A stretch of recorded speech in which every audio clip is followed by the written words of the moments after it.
वहां से हिलना मुश्किल हो गया, नहीं फंसा। मैं उन भाइयों से कहना चाह रहा हूँ, सरकार के लोगों से कहना चाह रहा हूँ और भजन लाल जी आपसे कहना चाह रहा हूँ, या तो इस गेट को सुलझा लो या तो इस गेट को खोल दो, नहीं हम आपकी सरकार की ऐसी बिल्डिंग करेंगे जो आपकी सरकार ऐसी फंसेगी कि आपकी सरकार कभी निकल नहीं पाएगी और आपको पता नहीं लगेगा कि आपकी सरकार का गेट कहां फंस गया। और आपने जब यहाँ पे जल संसाधन मंत्री सुरेश सिंह रावत को भेजा, आपने जवाहर सिंह बेडम जी को भेजा कि आप वहां जाओ और पानी को खोल के आओ। अरे जवाहर सिंह बेडम साहब, आप तो राजगृह मंत्री हो, आप कोई गुर्जरों के मंत्री नहीं हो, आप तो राजस्थान के मंत्री हो।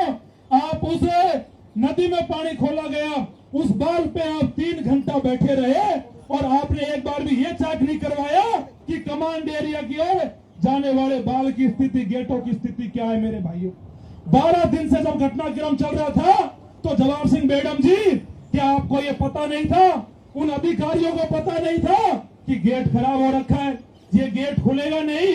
आप नदी में पानी छोड़ के निकल गए, लिफ्ट नहर का शुभारंभ करके निकल गए, कोई बात नहीं, आप निकल गए। लेकिन जब आज ये गेट नहीं खुल पा रहा है तो आप धरना स्थल कुसाए पर क्यों नहीं पहुंच पाए? क्या यहाँ गुजर नहीं इसलिए नहीं पहुंचे? मेरे भाइयों, अगर सरकार में बैठे लोगों की मानसिकता जातिवादी हो जाएगी, अगर वो इस प्रकार की सोच रखेंगे तो भजन लाल जी आपके दिन दूर नहीं, आपका भी समय अब नजदीक आ रहा है। इस प्रकार की सोच रखने वाले लोग अगर आपके मंत्रिमंडल में रहेंगे तो जल्दी आपकी नाव को भी डुबा देंगे मेरे भाइयों, क्योंकि ये भेदभाव है, ये पक्षपात है जो आपकी सरकार के मंत्री ने किया है। और मैं आपकी सरकार को भी कह देना चाहता हूँ, उन प्रशासनिक अधिकारियों को भी कह देना चाहता हूँ और जवाहर सिंह बेडम साहब आपको भी कह देना चाहता हूँ कि आप तो इसकी मॉनिटरिंग कर रहे थे, अधिकारियों से बात कर रहे थे, फिर आपको ये जानकारी क्यों नहीं थी कि ये जो नहर का गेट है ये खराब हो चुका है, ये पत्थरों में फंसा है, ये खुल नहीं पाएगा। सीधी बात ये है कि आप लोगों ने षड्यंत्र करके किरोड़ी लाल जी को भी कमजोर करा और हमारे जो लोग यहाँ नहर के लिए बात नाड़ रहे किसान, उनको बेवकूफ बनाया। मेरे भाइयों, ये पानी नहीं खोलना था, इनको बेवकूफ बनाना था और इनको आप सबके धैर्य की परीक्षा लेनी थी। इनको ये लग रहा था कि ये तो कमांड एरिया के किसान लोग हैं, ये क्या बिगाड़ लेंगे हमारा, हम नदी में पानी खोल देते हैं, कोई फर्क नहीं पड़ने वाला। अरे मेरे भाइयों, नदी में तो वैसे ही साल में 2 बार पानी खुल जाता है, क्या जरूरत थी खोलने की बताओ मेरे को। लेकिन फिर भी हम किसान विरोधी नहीं है, खोला तो चलो अच्छी बात है, लेकिन अभी तक भी अब इस बात को 24 घंटे से ऊपर हो गए और यहाँ का पानी अभी तक यहाँ तक नहीं पहुंचा। और यहाँ कुसाए में जब से मेरे भाई बैठे हैं, ये कह रहे हैं कि मनोज भाई पानी थोड़ा सा ही आगे निकल के गया है, ज्यादा दूर अभी नहीं पहुंचा। आपने कहा था कि हम टेस्टिंग के लिए छोड़ रहे हैं।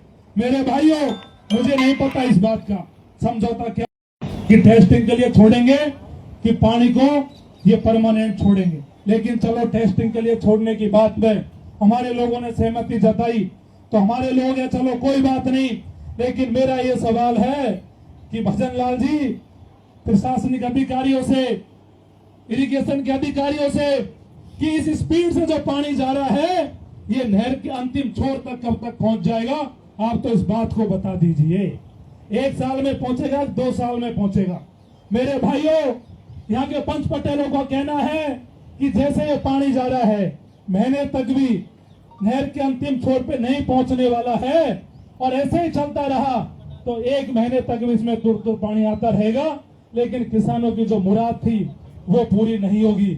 मेरे भाइयों, आप लोगों को कमजोर नहीं पड़ना है, आप लोगों को मजबूती से इस लड़ाई को लड़ना है। और मैं एक बात उन लोगों को कह देना चाहता हूं, उन लोग भी कान खोल के सुन ले। मैं अभी टोडूपुरा से आ रहा हूं, जहां हमारे भाई बैठे हैं, जहां हमारे किसान भाई बैठे हैं, लेकिन आप लोग इस बात को सोच लो, समझ लो कि ये लड़ाई कोई एक क्षेत्र की नहीं है, ये लड़ाई किसी व्यक्ति विशेष की नहीं है, ये लड़ाई उस कमांड एरिया के किसान कौम की है, उस कमांड एरिया के लोगों की है जो इस पांचना की नहर के पानी का 20 साल से इंतजार कर रहे हैं। और इस लड़ाई में अग्रिम पंक्ति में भी लड़ने वाला व्यक्ति भी उतना ही सम्माननीय है जितना वो लोग ये समझ रहे हो कि हमारे बड़ा पागड़ा बन रहा है तो हम सम्माननीय है, या सब सम्माननीय है और सब इस लड़ाई में बराबर से खड़े रहेंगे। अगर कोई ये सोच रहा हो कि हमारे पूरा सिरे जाए, हम इस लड़ाई को लड़ेंगे, तो ये गलत है मेरे भाई। मैं महुआ से यहाँ आता हूँ, मेरे खेतों में पानी नहीं जाएगा, लेकिन मैं इसलिए आया हूँ कि कमांड एरिया के किसानों के खेतों में पानी जाना चाहिए। और मैं डॉक्टर साहब के पास बैठा था, डॉक्टर साहब सरकार में है, डॉक्टर साहब की मजबूरियां है, और ये पूरी भजनलाल सरकार है, ये चाहती है कि कैसे भी करके डॉक्टर साहब का रास्ता साफ कर दो, कैसे भी करके डॉक्टर साहब का इस्तीफा हो जाए तो हमारा जो कांटा बना हुआ है वो अपने आप निकल जाए और हमें दिक्कत नहीं आए। मेरे भाइयों, आप लोगों से कहना चाहता हूँ, इतना बड़ा समाज है मेरे पंच पटेलों, इतनी बड़ी संख्या है हमारी राजस्थान में। मैं आप लोगों से ये निवेदन कर रहा हूँ, किरोड़ी लाल जी को अकेले थोड़ी है, राजस्थान में अपने समाज में बहुत सारे लोग हैं और उनके मन की बात यह है कि तुम लोग लड़ाई लड़ो, मैं तुम्हारे पीछे टोडोपुरा में बैठा हूँ, मैं कहीं जाने वाला नहीं हूँ, लेकिन तुम लड़ाई का मन बनाओ। और मेरे भाइयों, गुस्साए में जो लोग बैठे हैं, इन सब का एक ही मन है कि जब तक उस गेट का इलाज नहीं किया जाए, उस गेट को नहीं खोला जाए, जब तक ये किसान यहाँ से हिलने वाले नहीं है। और मुख्य जो मांग है, आप लोग एक ही मांग को अपने दिमाग में रखो, बाकी सारी मांगे बताओ पहुंचना चाहिए नहीं पहुंचना चाहिए, आप बताओ मेरे को। और मेरे भाइयों, किरोड़ी लाल जी तो हो सकता है टोडोपुरा में बैठे हैं, लेकिन आप लोगों से मैं ये कहने आया हूं और ये बताने आया हूं कि आप लोग तैयार हो जाओ। और प्रशासन को एक डेडलाइन दे देते हैं कि आप लोग ये मत समझो कि ये गुस्सा में बैठे रहेंगे, ये कमांड एरिया के किसान हैं और ये कभी भी पांचना की ओर कूच कर देंगे और कभी भी उस गेट को तोड़ के फेंक देंगे। फिर आप इस बात को मत कहना कि कानून व्यवस्था बिगड़ गई, इस बात को मत कहना कि प्रशासन ने ऐसा कर दिया वैसा कर दिया। फिर हम जो करेंगे वो हम जो करना है जो कर लेंगे। मेरे भाइयों, प्रशासन इस बात को कान खोल कर सुन ले कि मैं आपको खुले शब्दों में कह रहा हूं, अगर कमांड एरिया के किसानों के लिए अगर लॉ एंड ऑर्डर बिगड़ता है तो बिगड़ जाए। अगर लोग कहते हैं कि मनोज मीणा लोगों को भड़काता है, तो हाँ, मनोज मीणा भड़काता है लोगों को। अगर किसानों के खेत में पानी आता है तो मनोज मीणा 100 बार भड़काएगा किसानों को। और किसी में ताकत हो, किसी की माई ने दूध पिलाया हो, तो मनोज मीणा का बाल बाकी करके दिखा देना, मैं मान जाऊंगा कि तुम में ताकत है, तुम कुछ कर सकते हो। और समाज के लिए मेरे भाइयों, कुछ भी करना पड़ा, कुछ भी कुर्बानी देनी पड़ी, तो वो तैयार है, उसके लिए पीछे नहीं हटेंगे। और प्रशासन के लोग इस बात को कान खोल के सुन ले कि कोई कमी नहीं रहनी चाहिए। कितनी फोर्स है वो भी बुलाओ, प्रशासन को ऐसे नहीं रहे कि जयपुर की फोर्स नहीं आई, कि कोटा की फोर्स नहीं आई, कि अजमेर की फोर्स नहीं आई, कि मिलिट्री नहीं आई। जो बुलाना है वो बुला लो। बाद में ये मत कहना कि साहब हमारी तो फोर्स कम पड़ गई, क्योंकि कमांड एरिया के किसानों की जो फोर्स यहाँ पे पहुंचेगी, उसके बाद में कोई भी फोर्स यहाँ टिक नहीं पाएगी। और मेरे भाइयों, आप लोग तो मन बढ़ा लो, आप लोग तो तैयार हो जाओ कि आपको जब तक नहरों के अंतिम छोर तक पानी नहीं पहुंचेगा, जब तक हमें ये लड़ाई को कमजोर नहीं पड़ने देना है। और एडीआरएम साहब, मैं तो आपसे कहना चाह रहा हूँ कि यहाँ कब तक लोगों को लेके बैठेंगे। मेरा तो ये मन है कि जल्दी से एक आप समय तय करो, कब तक एक डेडलाइन तय करो कि अगर उस डेडलाइन तक ये गेट का इलाज सरकार ने नहीं करा तो फिर हमें इस सरकार का इलाज करना है। और वो जो है सामाजिक लोग जो खुशियां मना रहे कि हमने मीणा समाज को खा दिया, अरे तुम 100 साल में भी नहीं हरा पाओगे।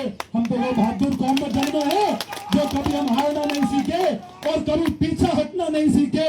और कोई पीछा हटा दे तो कोई माई का लाल पैदा नहीं हुआ। गुस्साए पे यहाँ बैठे हैं और आर पार की लड़ाई के लिए बैठे हैं।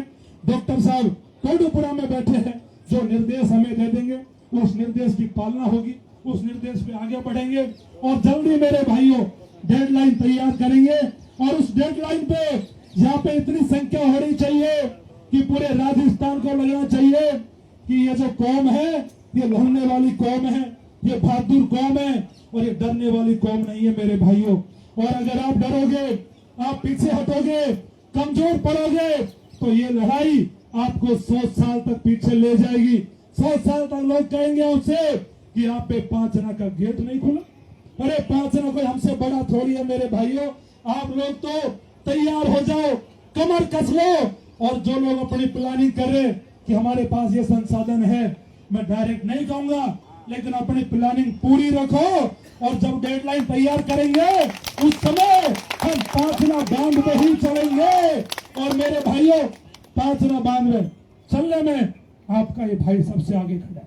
और पुलिस से भी कहूंगा कि जितनी तोप तमंचे हैं सारे मंगा लो, जितनी गोली चलानी है चला देना।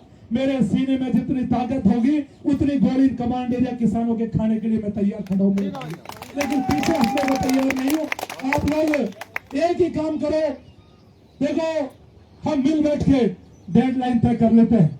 और एडीआरएम साहब बिना डेडलाइन के काम नहीं चलेगा, यहाँ बैठने से काम नहीं चलेगा। यहाँ कब तक लोगों को बैठाओगे? ये लोगों का धैर्य टूट जाएगा।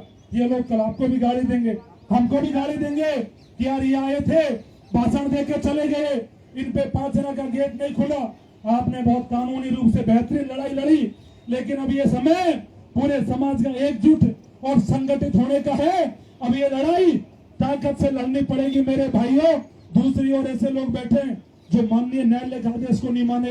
अरे हम तो हमारा हक मांगने जा रहे, कोई अपराध करने नहीं जा रहे। तो आप लोग मजबूत हो जाओ, बात करके डेडलाइन पे हम चर्चा कर लेते हैं। और उस डेडलाइन पे यहाँ जन सैलाब उमड़ना चाहिए मेरे भाइयों।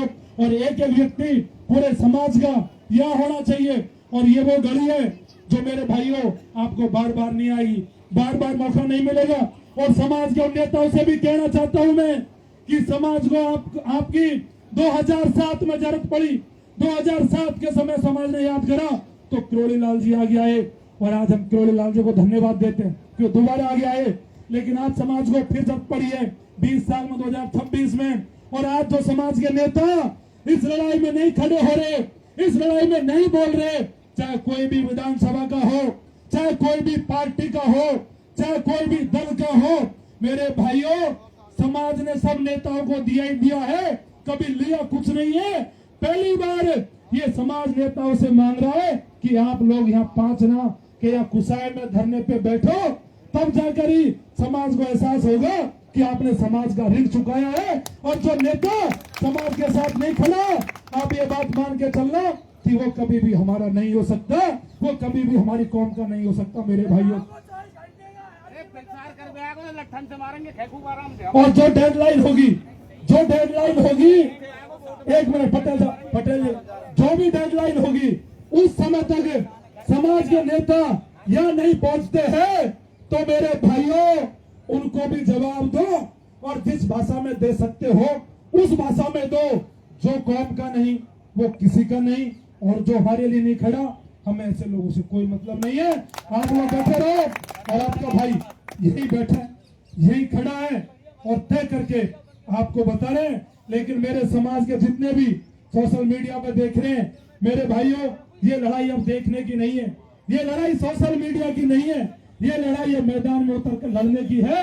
और जहां जहां भी हमारे लोगों ने जाम लगा रखे हैं, चक्का जाम कर रखा है, बहुत बेहतरीन है, आपको मैं धन्यवाद देता हूँ। और भी जगह जहां जहां हो सके अपनी ताकत दिखाओ। इन्होंने तो कहा था कि एक बूंद पानी नहीं देंगे। मेरे भाइयों हमारे सब एक बार कह दो कि एक भी आदमी निकलने नहीं देंगे, और एक आदमी निकल कर दिखा देंगे, एक भी आदमी निकलने। मेरे भाइयों आपके पूरी ताकत से इस लड़ाई में अपनी जी जान झोंक दो। ये मैं भरोसा दिला रहा हूँ कि आपको हम कभी कमजोर नहीं पड़ने देंगे और पूरे समाज का सम्मान नहीं घटने देंगे। उसके लिए अगर सादत भी देनी पड़ी तो भी तैयार है। एक बार जोर से बोलो, किसान एकता जिंदाबाद। ऐसे 5 आना को खुला, किसान एकता जिंदाबाद, जिंदाबाद जिंदाबाद। हमारी मांगे पूरी करो, पूरी करो, पूरी करो। 5 आना को पानी नहरों में जारी करो, जारी करो, जारी करो। हमारी मांगे पूरी करो, पूरी करो, पूरी करो। भजन लाल सरकार मुर्दाबाद, मुर्दाबाद, मुर्दाबाद। प्रशासन मुर्दाबाद, सिंचाई प्रशासन मुर्दाबाद, भजन लाल सरकार मुर्दाबाद। धन्यवाद।